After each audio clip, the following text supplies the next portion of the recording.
மனிதன் யார்? மனிதன் தெய்வமும் ஆகலாம், மிருகமும் ஆகலாம். மனிதன் யாரும் பிறப்பிலே நல்லவன்தான். பிறந்த குழந்தைகள் விவரம் தெரிவது வரை ஒரு நாள் 200 முறை களங்கம் இல்லாமல், வித்தியாசம் தெரியாமல் யாரை பார்த்தாலும் சிரித்துக்கொண்டே முகத்தில் புன்சிரிப்போடு இருப்பார்கள்.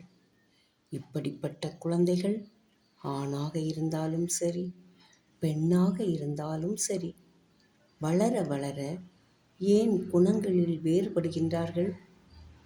சுயநலம், தெய்வ பயம் இல்லாமை, தான் என்ற ஆணவம், பலவித தீய நாட்டங்கள் என பல கர்வமிக்க செயல் சிந்தனைகள் தன்னிலே வந்து எவன் ஒருவனிடம் குடிகொள்கின்றதோ அவன் யாரையும் எதிலும் எதிர்க்கவோ அழிக்கவோ முற்பட்டு விடுகின்றான். ஒன்று அடைய வேண்டுமென்றால் அது பதவியோ, பணமோ, செல்வமோ, நகையோ, சொத்தோ, ஜாதியோ, மதமோ, ஒரு ஆணையோ, ஒரு பெண்ணையோ, எதுவாக இருந்தாலும் அதற்கு கொலை செய்யவோ, ஊழல் செய்யவோ, கோடி பணம் கொடுக்கவோ, கொடுமை, கொள்ளை என எது செய்வதிலும் துணிந்து விடுகின்றான். இவன் மனிதனா?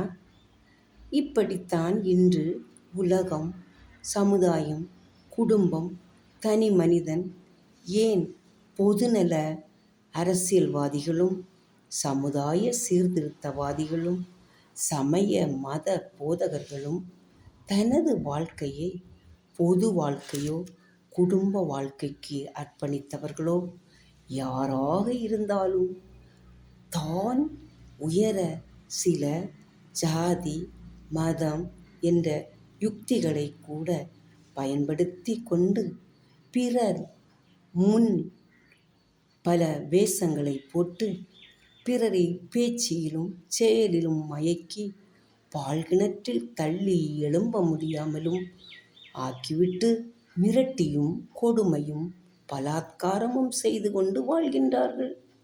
இவர்கள் மனிதர்களா? கடவுள் ஒருவர் இருக்கின்றார் என்ற உணர்வோ, ஆன்மா என்ற ஒன்று தன்னிலே இருக்கின்றது, அந்த ஆன்மா இறப்பிற்கு பின் ஒரு வாழ்வை சந்திக்க வேண்டும் என்ற சிந்தனையோ எண்ணமோ மழுங்கி கிடக்கின்றது.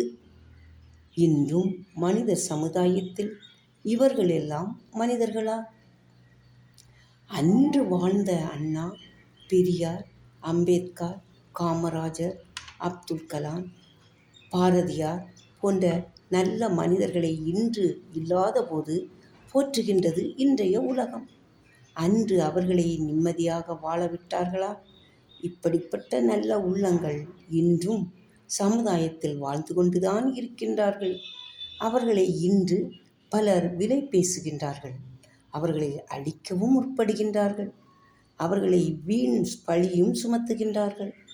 கொலை மிரட்டலும், வேண்டாத பெயர்களை சூட்டி அவர்களுடைய பெயர்களையும் கெடுக்கின்றார்கள். தானாக தற்கொலைக்கும், முழு பயத்திற்கும், சுதந்திர இன்மைக்கும் அவர்களை கொண்டு செல்வதற்கு வழிவகுக்கின்றார்கள். ஆனால் இளைஞர் சமுதாயமே, உண்மையான இறைஞானம் பெற்றவர்களை கண்டுபிடியுங்கள். உண்மையான இறைஞானம் பெற்ற மனிதர்கள் இன்றும் சமுதாயத்தில் வாழ்ந்து கொண்டுதான் இருக்கின்றார்கள். உண்மையான மனிதர்களை சமுதாயம் கண்டுபிடித்து அவர்களை வாழ வழிவகுத்தால் உண்மையான மனிதர்களை நாம் கண்டுபிடித்து விடலாம். வளரும் இளம் தலைமுறையினரே, நீங்களும் சற்று சிந்தியுங்கள். உங்கள் கையில் உள்ள அலைபேசிக்கு இடம் தராமல் உங்களையே சற்று சிந்தித்து, எந்தவித வீண் நிலையிலும் சிந்தனையை செலுத்தாமல் முழுமையான இறை சிந்தனை உணர்வில் வாழ்ந்து, இறை சிந்தனையில் நல்ல மனிதர்களை கண்டுபிடித்து, இன்றைய உலகிற்கு நல்ல மனிதர்கள் தேவை. அது நீங்களாகவோ மற்றவர்களாகவோ இருக்க முயலுங்கள்.